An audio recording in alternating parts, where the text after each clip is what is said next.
I was never really good at math when I was younger.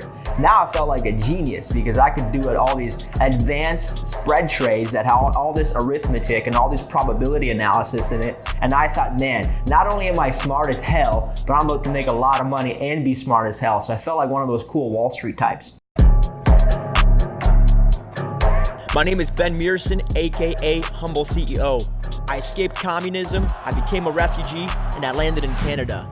My goal was to become a millionaire by the age of 30, and I did that. I did that through real estate and through focusing on personal development. Join me in my journey to help you do the same thing. Follow me, let's roll. So back in my early 20s, I always wanted to do something cool and in business. So I thought, why don't I invest in stocks? I'd heard about other people investing, making money, and I thought, this is a pretty cool business. I like this.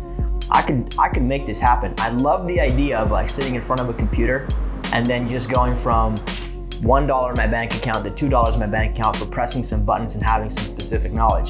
So I thought the stock market was fascinating. I watched all kinds of TV shows and documentaries about these big hedge fund managers and guys that knew how to trade stocks. And they were making money hand over fist, or at least that's what they kind of tell you in those episodes. I also knew there was a big risk in trading stock because, you know, it's a very speculative world, and they call it a zero-sum game for a reason. That means that for somebody to win, somebody else has to lose. Money is basically exchanged in the stock market. It's not really ever created. But I was so intrigued with this idea of making money and making it in this cool way. I'd always wanted to get involved. So I started studying, I started investing, and I actually went out to a Rich Dad event and I bought a stock trading course. And I paid $25,000 for that course. $25,000 US. For a young 23-year-old who just got married was a lot of money. But I felt that if I could learn this stock market thing, that I could make all kinds of money. I could literally live the dream life. I could live off a laptop, and I could be anywhere in the world and have an amazing lifestyle and be able to make a lot of money at the same time. So I was super excited. And after reading several books, I was now enrolled in the course. I remember going to the event, and the main speaker looked at us and said, I can't tell you who. He pulls up a chart and he says, but when this stock went to here, somebody I know bought this stock down here, and it went all the way up to here, and somebody I know made $1 million on that trade. And I was like, man, this is amazing. I was literally hooked. I was like, I need to be that guy who makes $1 million on a trade. Just to say that I can, because it would have created so much excitement, and it was interesting. So as a result, I started doing that stock trading school. I started paper trading, which is basically, doing stock trading in a fake account, buying stocks, doing positions. I eventually joined another stock school, which was an options trading school. Well, in that school, they taught us how to use options to leverage, how to put on positions, how to do all sorts of really cool things. And I was never really good at math when I was younger. Now I felt like a genius because I could do all these advanced spread trades that had all this arithmetic and all this probability analysis in it. And I thought, man, not only am I smart as hell, but I'm about to make a lot of money and be smart as hell. So I felt like one of those cool Wall Street types. So I went through this entire training. I eventually got a certificate in spread trading and adjustments. So after that course, I realized, okay, now I know what I'm doing. Everybody else around me doesn't have a clue, but I know what I need to do.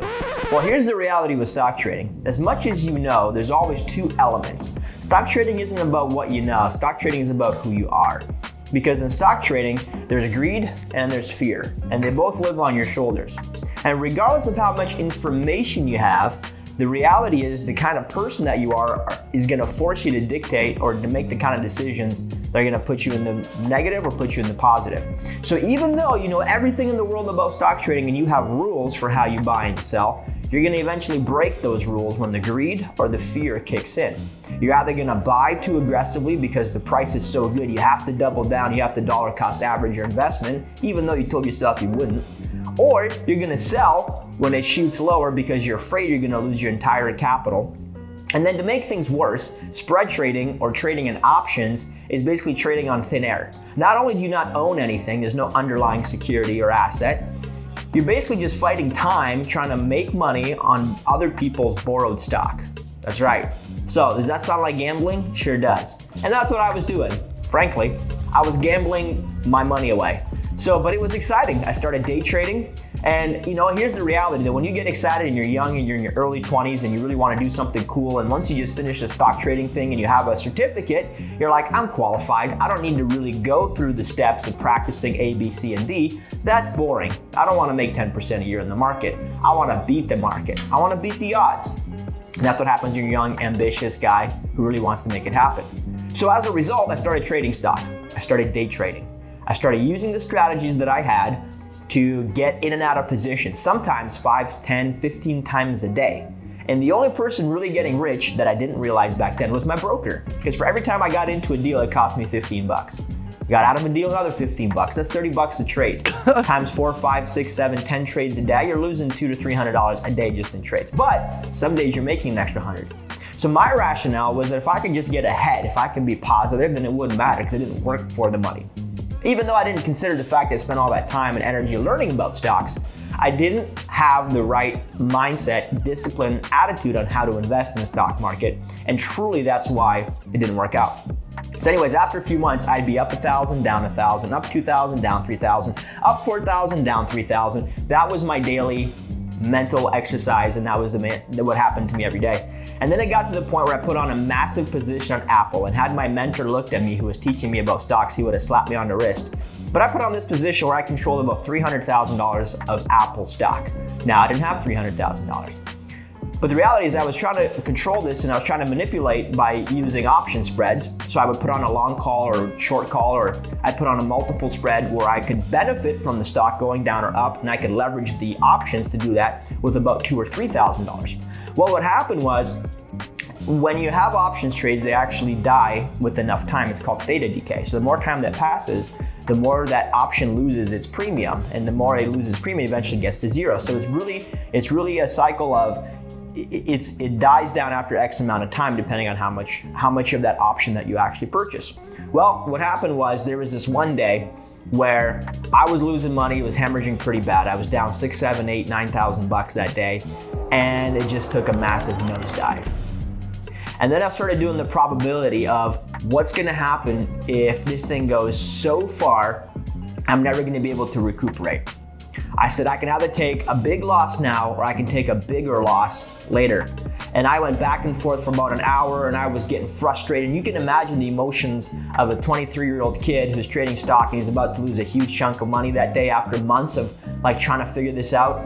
And it came to the point where I got so frustrated, so angry, I started pounding on the tables. I started screaming at the top of my lungs, and I pressed that sell button. And within 2 moments, I lost almost $40,000. That's what greed and fear does to a person who's not prepared to deal, not prepared to handle that level of stress, not prepared to have that kind of certainty and just allow things to play out. And the truth is that after I hit that sell button, it was one of the biggest reliefs and one of the biggest frustrations in my life. That's the day I decided I'm never losing money again. I'm never gonna let fear control me. I'm never gonna let greed control me. I'm never gonna gamble with my money or anybody else's money again. That's the day I decided to become a responsible fiduciary, responsible steward of other people's money. Because I realized in that moment that regardless of how much I wanted it to work, the world just wasn't gonna give it to me. And I put myself in a position where I backed myself in a corner, and I put on a position where I did a deal that I didn't have the capacity to close. Had I had $300,000 to buy that Apple stock, I would have just executed on my position, bought the stock, and as you can imagine, the stock actually went up a couple months later. I would have been perfectly fine. In fact, had I actually bought the stock and held it till today, I'd be up many thousands of dollars. But I didn't. I jumped out. And a lot of us do that, where we assume we know what's going on. We allow the greed and the fear to step in. And the reality is we just don't have the maturity. We don't have the discernment or the wisdom to know when and where and how to do things. We're just doing it based on emotions. And that's what I did. So I made a commitment that day to never, ever put myself in that position ever again. And I never did. And since that day, I've never lost money on a deal. I pivoted to something that I could actually control, and at that time I had a small real estate portfolio. I doubled down, tripled down, quadrupled down on real estate because it was tangible. Because it would never put me in a position where I would gamble my money again. It never put me in a position where I had to question or jump in and out of something just because it was hot at that moment. So I fully invested in real estate. I started developing and focusing on personal development more than anything else. Because it's not about the tactical how-tos. It's more about, are you the kind of person that can truly manage? Are you the kind of person that truly is in self-control and can make a decision based on what's good for the situation, make a decision on what's good for the long term, not what's good for the short term? So since that moment, that was one of the most defining moments of my life financially, because that's the day I stopped losing. That's the day I stopped gambling. That's the day I stopped risking things that I cared about, and that's the day I stopped dreaming about things that didn't make sense. So the moral of the story is, since then, I've done over 220 real estate deals. I've made money on every single one of them. I focused on growing my mindset, focused on growing my team, and focused on becoming an absolute steward of money that I have or that's entrusted to me. So the result is, we now have the financial lifestyle that we want. My wife and I now live a beautiful life. We've saved money after that moment. We started being completely frugal, and we saved money for years. In fact, we saved an entire paycheck out of 2 so that we could put it back and invest in our business. So that was the moment that things changed for me, and it was so important because it really helped define the kind of investor and the kind of person I wanted to be. And I think about that today because I look back, and right now, if you're looking at the stock market, you see a huge dip. You see the Dow dropping hundreds of points in one day, and people are getting scared. People are getting antsy. People are in a position of fear and greed. And all I want to say to you about that is, it's always going to be that way. It's always going to be fear or greed. You're always going to be in a position of conflict where you have to do things you don't want to do to get out of a position you never should have been in the first place. If you can't afford to lose what you have in the game, then don't be in the game. Meaning, if you got 20 grand in the stock market and you can't afford to lose it, you shouldn't be in the stock market. Move to an asset that's actually going to protect it. Move to something that's actually going to give you value, that's going to mitigate your downside risk. Move to real estate. And not just any real estate. Don't go buy some overpriced piece of real estate that barely cash flows just to get in the game, but partner with someone who actually knows the game. Partner with somebody who's actually winning or has been winning for years, knows how to buy for less than anybody else, knows how to do the renovations for less than anybody else, knows how to make a better margin than anybody else, and has consistently done it time in and time again. And I think every person at some point needs to learn this lesson. They need to learn it the hard way. Until you learn it the hard way and you lose $10, $20, $30, or $40,000, and until you make that kind of radical commitment that it will never happen to you again, it's gonna keep happening. And I know people of all shapes and sizes, of all ages, who lose money and have lost money and continue to lose money on a regular basis. Recently, I had a friend who actually lost over $1 million in a deal because, well, greed and fear. It went up, he decided not to get out, and went right back down. And the reality is this, it's gonna keep happening. So find somebody who has the wisdom, who has the kind of inner peace that stops them from jumping in and out of deals. Speed isn't necessarily your enemy or your ally. Speed in the right direction will help you grow your portfolio quickly. But speed for the sake of speed, jumping in and out of positions and deals in any capacity, in any vehicle, is just a recipe for disaster for you. So my advice today is forget the market. If your money's in there and you're afraid of losing it, pull it out. Pull it out. And contact somebody, get a hold of somebody who's doing actual deals in the real world, somebody whose money is vested first, somebody who has a sustainable business that's growing every day, and somebody who has actual assets behind them. Partner with that person, join that person, and start growing your portfolio in a responsible, meaningful way. So until next time, I appreciate you listening to this message, and I hope that my story can at least enlighten you to reconsider jumping in and jumping out of things that you really shouldn't be in. If you don't feel that you're winning, then you're gonna be losing. And if you're not a wolf, you're a sheep. And if you don't know if you're a wolf or a sheep, I'm telling you, you're the sheep. Take care, talk soon. Thanks for checking out my video. Don't forget to like this video and subscribe to my channel so I know to keep making these videos for you. Follow me on all social media platforms at Ben Humble CEO. And visit my website at www.humble.ceo for more content, investment opportunities, blogs, speaking engagements, and so much more. Stay humble.